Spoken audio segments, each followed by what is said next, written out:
पश्चिम Asia में जंग का दायरा लगातार बढ़ रहा है। ईरान और इजरायल के बीच टकराव अब सीधे तौर पर अमेरिका तक पहुंचता दिख रहा है।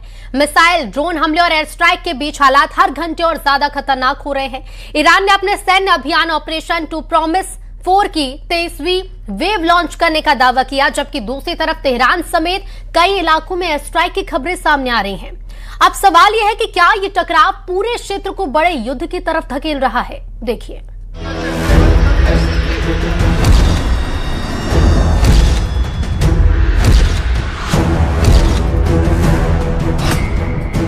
क्या इजराइल और अमेरिका ने महायुद्ध की आग लगाकर गलती कर दी? क्या ईरान के खिलाफ अमेरिका इजराइल को युद्ध महंगा पड़ रहा है? क्या इजराइल अमेरिका ने ईरान की ताकत का गलत आकलन किया?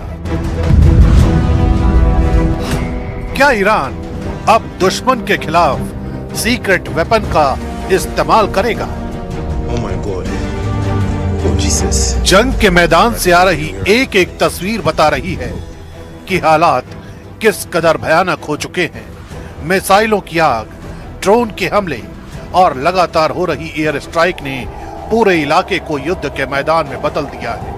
इसी बीच ईरान की आर्मी यूनिट IRGC ने ऑपरेशन ट्रू प्रॉमिस 4 की 23वीं वेव शुरू करने का दावा किया है। ईरान का कहना है कि इस लहर में नई पीढ़ी की मिसाइलें और लंबी दूरी के ड्रोन इस्तेमाल किए गए। इन हमलों का निशाना इजराइल के सैन्य ठिकाने और क्षेत्र में मौजूद अमेरिकी बेस बताए जा रहे हैं।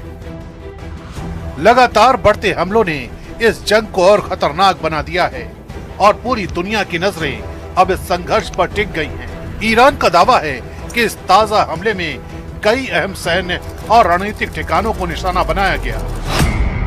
रिपोर्टों के मुताबिक इराक और जॉर्डन के पास मौजूद अमेरिकी रडार और एयर डिफेंस सिस्टम भी हमलों की जद में आए। कुछ रिपोर्ट में यह भी कहा गया है कि एक अमेरिकी terminal high altitude area defence system यानी थर्ड को निशाना बनाया गया। इसके अलावा इराक के एरबिल और बगदाद के आसपास भी ड्रोन एक्टिविटी देखी गई। यानी ऑपरेशन ट्रू प्रॉमिस 4 अब सिर्फ इजराइल तक सीमित नहीं रहा, बल्कि पूरे क्षेत्र में फैलता नजर आ रहा है। ईरान के इस ऑपरेशन का असर सिर्फ सैन्य ठिकानों तक सीमित नहीं दिख रहा।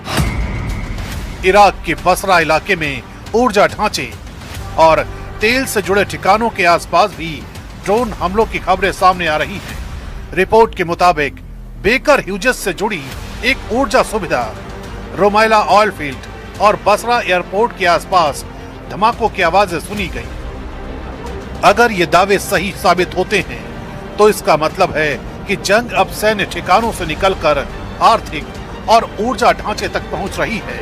यही वजह है कि विशेषज्ञ इस पूरे टकराव को पश्चिम एशिया के लिए बेहद खतरनाक मान रहे हैं। दूसरी तरफ ईरान के भी भीतर हालात बेहद तनावपूर्ण हैं। राजधानी तेहरान पर लगातार एयर स्ट्राइक की खबरें सामने आ रही हैं और मेहराबादी एयरपोर्ट को भी कथित तौर पर टारगेट किया गया। यही वजह रही कि ईरान के कई शहरों में लोग सड़कों पर उतर आए। सब जेवर में हजारों लोग ईरानी झंडे लेकर प्रदर्शन करते दिखे और अमेरिका इजराइल के खिलाफ नारे लगाए। ये तस्वीरें बताती हैं कि जंग सिर्फ सैन्य मोर्चे पर नहीं, बल्कि मनोवैज्ञानिक और राजनीतिक मोर्चे पर भी लड़ी जा रही है।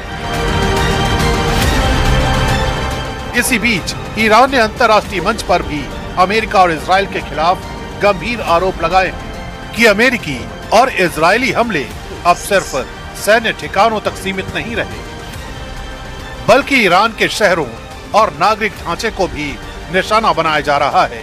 उनका आरोप है कि घनी आबादी वाले इलाकों पर 2-2 हजार पाउंड तक के बम गिराए जा रहे हैं, जबकि दुनिया को बताया जा रहा है कि सिर्फ सैन्य ठिकानों पर कार्रवाई हो रही है।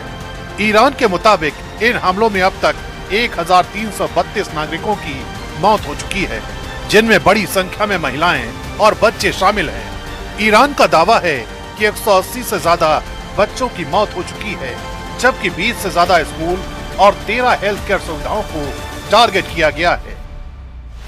The United States and Israeli regime continue their brutal and massive attack against Iran and the Iranian people unabatedly and without pause.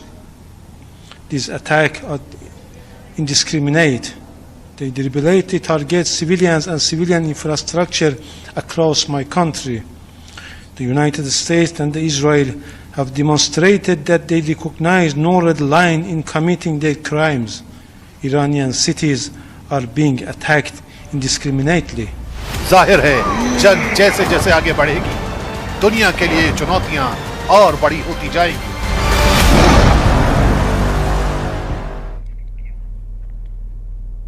तो ईरान और इजराइल में जंग के हालात बेहद खतरनाक होते जा रहे हैं। हर गुजरते दिन के साथ ईरान और इजराइल में मिसाइल अटैक से इमारतें मलबे का ढेर बन गई हैं। ये तस्वीरें आपके सामने 8वें दिन इस तरह से हमले लगातार किए जा रहे हैं। कई देशों में से हाहाकार है और कई इमारतें जो हैं वो मलबे में तब्दील हो चुकी हैं।